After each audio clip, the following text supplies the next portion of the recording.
Hello students, this is Shreya Pandey and I welcome you all to the Law Ed channel. जैसा कि आप सभी जानते होंगे, इंजीनियरिंग और मेडिकल के बाद इधर कुछ सालों से जो सबसे ज्यादा डिमांड में है वो है करियर लॉ।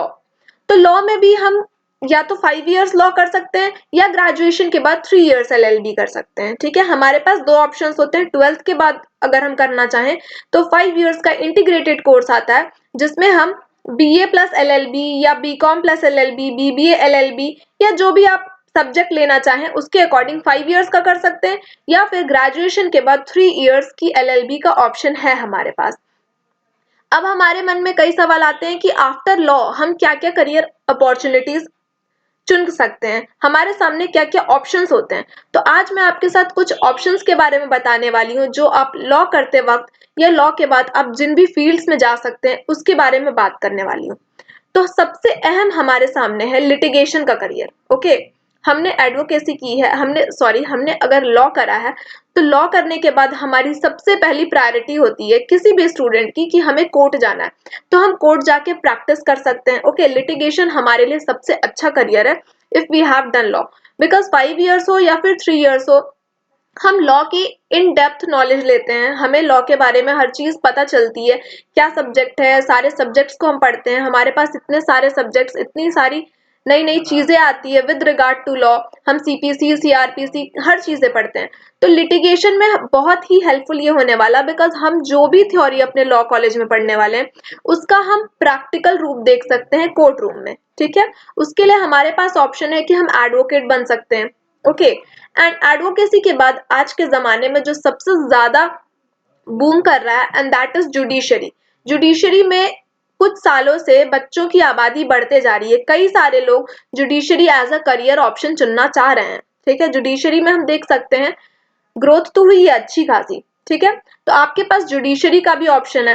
मैं बता दूं, अगर आप जुडिशियल मजिस्ट्रेट बनना चाहते हैं तो आपके हाथ में लॉ की डिग्री होनी चाहिए, और कुछ स्टेट्स में ऐसा है कि आपको एडवोकेट्स एक्ट के द्वारा अपने बार काउंसिल में इनरोल कराना जरूरी होता है। ठीक है, जुडिशरी के लिए मतलब लोअर जुडिशरी के लिए अगर हमें सिविल जज बनना है या जुडिशियल मजिस्ट्रेट फर्स्ट क्लास बनना है तो हमारे पास किसी भी एक्सपीरियंस की जरूरत हमें नहीं है, हमारे हाथ में लॉ की डिग्री होनी चाहिए और कुछ कुछ स्टेट्स में हमें इनरोल करने की जरूरत है। Okay, after that we can give judiciary. और इसके अलावा हमारे पास ऑप्शन है हायर जुडिशरी का। हायर जुडिशरी के एग्जाम के लिए हमें एक्सपीरियंस चाहिए होता है, हमें एज एन एडवोकेट प्रैक्टिस करनी पड़ती है। ठीक है, तो judiciary is also one of the best career with regard to law. अगर आप जुडिशरी में जाना चाहें तो बहुत ही अच्छी बात है। इसके बाद हमारे पास ऑप्शन आ जाता है APO का या फिर पब्लिक प्रोसिक्यूटर का। ठीक है, असिस्टेंट प्रोसिक्यूटिंग ऑफिसर जिसे हम कहते हैं। ठीक है, ये एक तरह से सरकारी वकील होते हैं। आप चाहें तो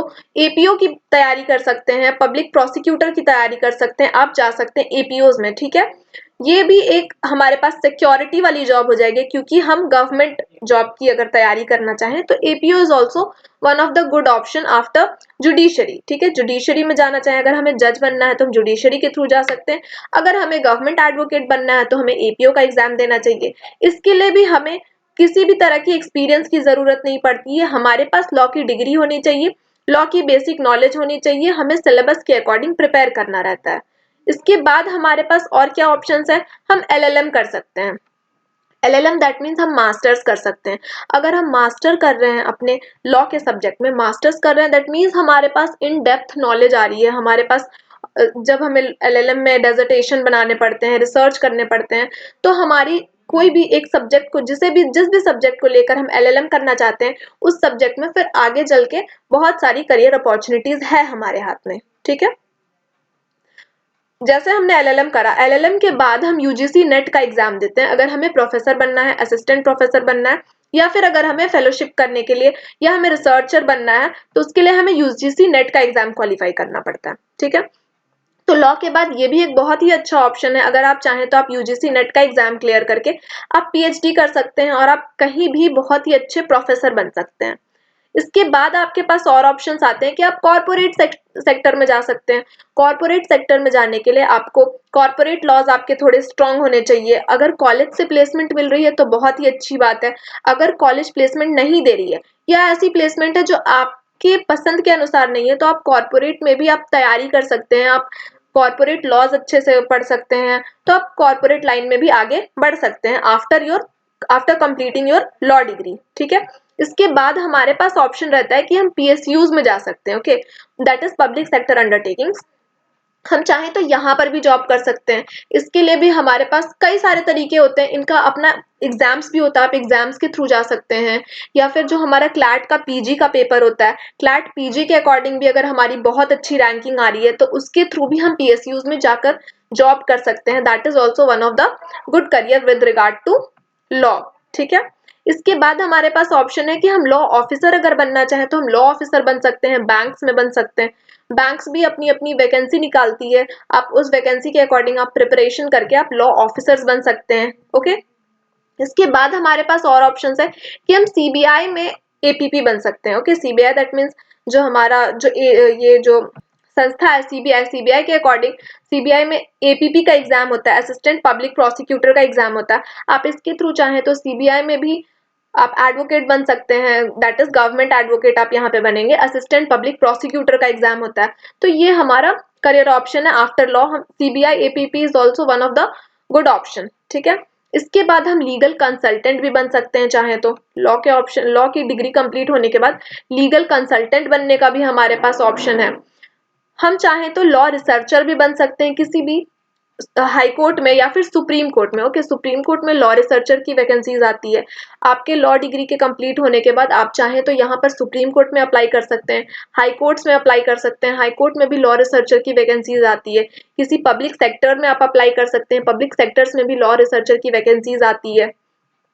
इसके बाद और ऑप्शन है आपके पास कि आप मेडिएटर बन सकते हैं। अगर आपने एडीआर पढ़ा होगा या मेडिएशन का अगर आपको आइडिया है या आइडिया नहीं भी है तो आप प्रैक्टिस करके, आप अच्छे से पढ़ाई करके, आप नॉलेज लेकर इसके रिगार्डिंग में आप मेडिएटर भी बन सकते हैं आफ्टर कंप्लीटिंग योर लॉ। इसके बाद और ऑप्शन है हमारे पास कि हम कंपनी सेक्रेटरी में भी जा सकते हैं। CS is also one of the good option. अगर हमने लॉ करा है तो लॉ प्लस सीएस जिस भी पर्सन ने करा है उसे एक एज मिल जाती है, उन्हें सीएस में भी उनके लिए बहुत ही फायदेमंद होता है। ठीक है, फिर हमारे पास ऑप्शन रहता है जैग का ऑप्शन है, दैट मीन्स जज एडवोकेट जनरल इसे कहते हैं। ठीक है, ये आर्मी में, इसके द्वारा हमें आर्मी में ऑप्शन मिलता है सर्व करने का, एज अ आप जॉब वहां कर सकते हैं आर्मी में। Zag is also one of the good option after completing your law. आप जैग के लिए अप्लाई कर सकते हैं, आप जज एडवोकेट जनरल बन जाएंगे इन आर्मी। ओके, ये भी अच्छा ऑप्शन रहता है। इसके बाद आप चाहें तो लीगल राइटर भी बन सकते हैं, या जर्नलिस्ट हम कहते हैं जिसे, आप लीगल राइटर बन सकते हैं आफ्टर कंप्लीटिंग योर लॉ। और ऑल्टरनेट ऑप्शंस की बात करें तो हम यूपीएससी दे सकते हैं, स्टेट पीसीएस दे सकते हैं।